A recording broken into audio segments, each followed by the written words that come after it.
going to be a gradual chipping away to get the general public back on board. Yeah. Where it used to be the liberals of the left were the free speech lunatics, right? They were the ones who said you should be able to say whatever you want. I disagree with you, but I'll defend your right to the death.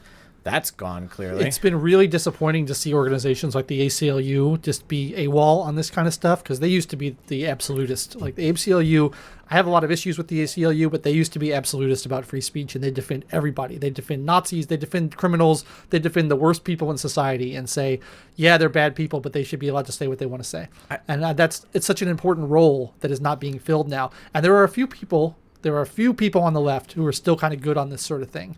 You have people like, I think Bill Maher is reasonably good on this. I think Steven Pinker is good on this. I think, who else? Stephen Fry is good on this. Eric Weinstein's good on this. There's a few people, Sam Harris maybe, pretty good on this. But, for the most part, the left has gone completely censorious, and, you have to toe the line or else we're going to shut you down with cancel culture. Do you think there's also, I feel like I want to dive a little bit or ask you a little bit about the culture too, this cancel culture, or I don't know what kind of totalitarianism you want to call it, like a soft totalitarianism. It's different. This isn't Soviet, fascist, communist Russia, or Nazi Germany, where the shock troops will show up and drag you off to jail, censor you type of situation. This is almost, we're going to virtue signal and be quiet in hopes to be left alone. It's almost...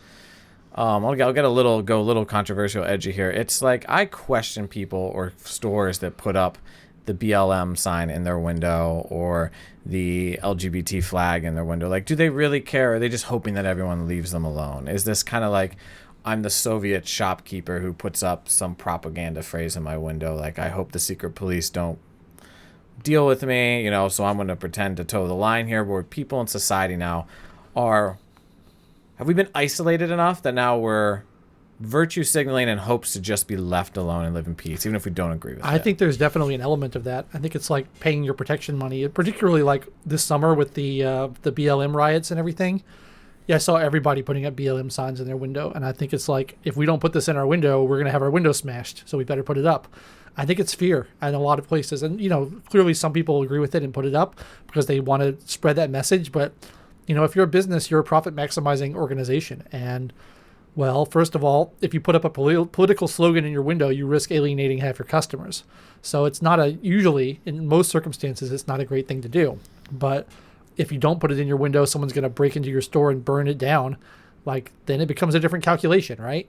Like, maybe it is worth putting it up in that sense, or maybe you just feel so strongly about it and have such principles that you don't care if you lose the business. But I find that hard to believe. Yeah, there's a restaurant near where I live, and I will not oust them out of wanting to make sure they stay safe from the mob. But the name of the restaurant is actually a name for a Confederate battle flag. But if you're not a Civil War nerd, you would never know.